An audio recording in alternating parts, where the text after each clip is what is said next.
This is LRC40, Luxury Mousse Cleaner. So this is designed for much greater quality leathers, like Napa leathers, where they've got a more sort of delicate finish to the surface. Leathers that are maybe older, where they're more fragile, where you don't want to just go sort of blasting on there with a standard leather cleaner, where they want something that's a little bit more delicate with a lot more sort of softening agents in there to help sort of caress and care for that quality leather surface or that aged patina surface that you've got on an antique item.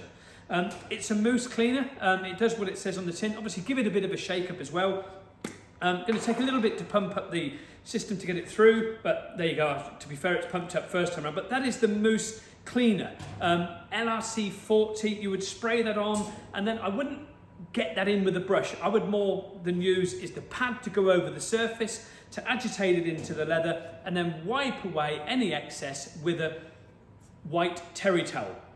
So that is LRC40 Mousse Leather Cleaner. It is designed, as I say, for luxury leathers like Napas and more antique items. It has a nice sort of leather aroma to it. It's a much softer, gentler, and with a lot more sort of powerful softening agents in there as well to help caress and care for your quality antique leather surface. LRC40, get it from the website leatherrepaircompany.com.